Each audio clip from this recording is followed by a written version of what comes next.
जी, तो इस वीक की आपकी एक असाइनमेंट है, असाइनमेंट 3। ये कुछ इंस्ट्रक्शंस हैं, इनको फॉलो करना है आपने। जो पहला क्वेश्चन है उसमें आपने करना ही है कि suppose a developer has developed a new computer game recently. Every step in game has some positive और negative scores stored in the array. In the end, the score total is equal to the score in the continuous adjacent array indexes with the maximum sum. Return the total sum score. Input array consists of negative and positive numbers. तो हम ये कह रहे हैं कि for example एक input array है जिसकी ये वैल्यूज़ हैं 2, -8, 3, -2, 4 एंड -10। ठीक है, तो हम ये कह रहे हैं कि एक और फॉर एग्ज़ाम्पल ये सैम्पल इनपुट है, इसमें देखें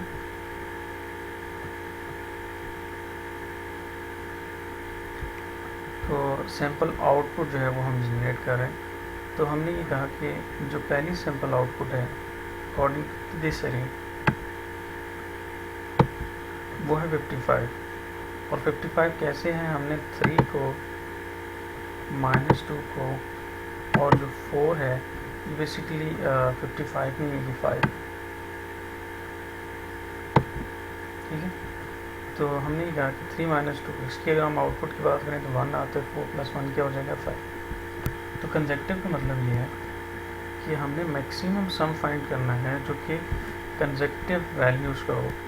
तो यहाँ अगर मैं 2 को -8 के साथ ऐड करवाऊँ और सीक्वेंस की मैं बात करूँ तो मैं ये कह रहा हूँ 2 - 8 तो ये -6 हो जाएगा। -6 को फिर मैं ऐड करूँ 3 के साथ तो ये -3 हो जाएगा। -3 - 2 -5 हो जाएगा। -5 4 जो है वो -1 हो जाएगा। और -1 - 10 जो है वो इसका टोटल सम जो है वो -11 हो जाएगा।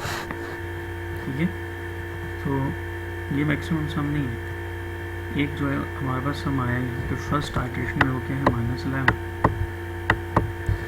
सेकेंड टाइम मैंने क्या किया, मैंने -8 और -3 को इस और इस पेयर को कंपेयर किया, आंसर है -5। फिर -2 के साथ किया तो -7, -7 के साथ प्लस किया 4 तो ये आ गया हमारे पास -3 और -3 - 10 तो ये हमारे पास जो है वो -13 सेकेंड आंसर आ गया।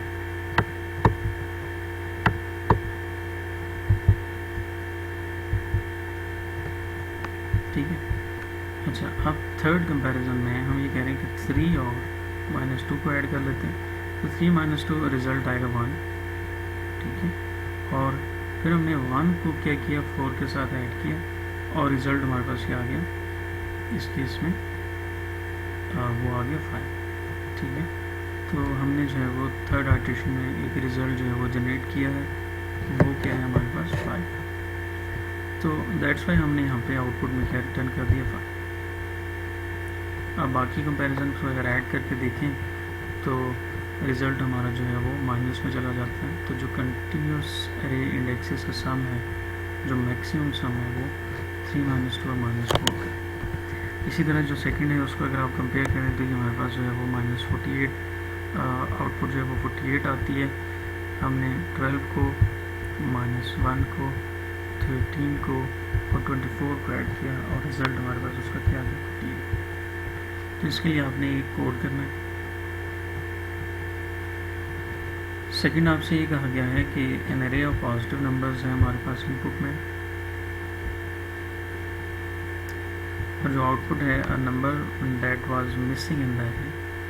सैम्पल इनपुट अगर मेरे पास जो है वो ये कुछ अगर इनपुट है, अगर इसकी हम बात करें तो मिसिंग जो है वो पॉजिटिव नंबर हमने बताना है। 1, 2, 2 और 5 के दरम्यान में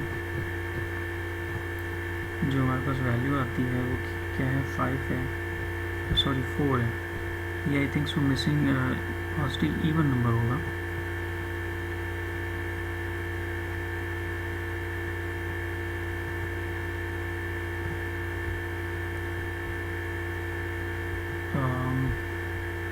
You are given an array of numbers stored in an array of content. There is no redundant number in the array.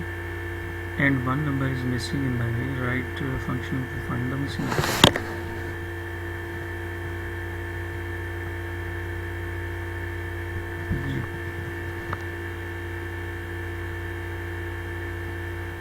हाँ, तो एक्चुअली ये सॉर्टेड नहीं है ना, तो 1 2 के बाद जो है वो हमारे पास जो है वो 3 भी एग्जिस्ट करता है, 4 नहीं है तो 4 आ गया, 5 भी एग्जिस्ट करता है, 6 भी है, और इसी तरह से 7 भी है।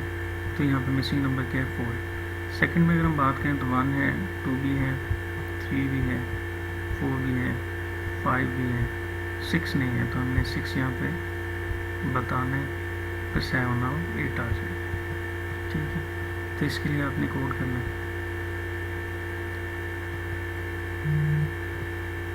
तो हम यहाँ पे ये कह रहे हैं कि a number that occurs odd times in the array, उसको हमने प्रिंट करना है। तो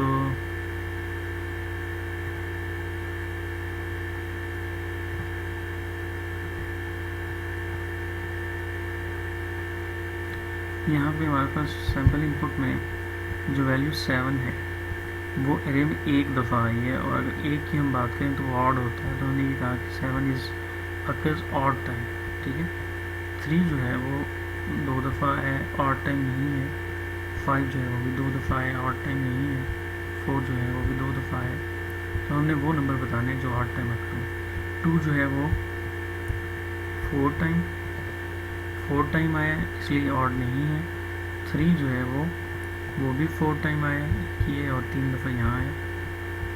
5 जो है वो 3 टाइम्स आया है, तो चूँकि ऑड है तो यहाँ पे हमने प्रिंट कर दिया। 4 2 दफ़ा आया तो इधर। तो ये करना है आपने, ऑड नंबर जो है यहाँ पे डिस्प्ले करना है। क्वेश्चन नंबर 4 में पॉजिटिव इंटीजर वैल्यू है, और आउटपुट में print 1 if the given number is magical number otherwise 0। तो मैजिकल नंबर वो नंबर होगा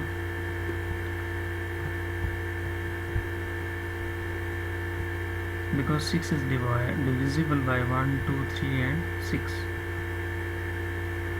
ठीक, तो हम ये कह रहे हैं कि right a function check whether the given number is magical number or not। A magical number is a number in which sum of divisors including the number itself equal to that number। यानी अगर जो है वो number जो है उसके जितने भी डिवाइजर्स हैं उनका अगर हम सम करें तो वो उस नंबर के इक्वल आ जाए। यानी 6 है तो उसके डिवाइज़र जो है वो 1 है, 2 है और 3 है। तीनों को हम सम करें तो वो क्या आता है? इक्वल टू दैट नंबर आता है। ठीक है, तो इसलिए हम ये कहेंगे ये एक मैजिकल नंबर है। तो हम एग्जांपल देख लेते हैं। सैम्पल इनपुट अगर 25 है, 35 है और 28 है, तो 25 के जितने भी डिवाइसेस हैं अगर उनको आप ऐड करें तो रिज़ल्ट 25 नहीं आता है। 35 में भी ऐसे ही है, लेकिन जो 28 है अगर आप उसके डिवाइज़र फाइंड करें तो रिज़ल्ट जो है वो 28 के इक्वल आता है।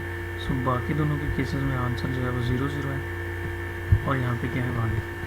ठीक है, ये 25 के लिए, 28 के लिए,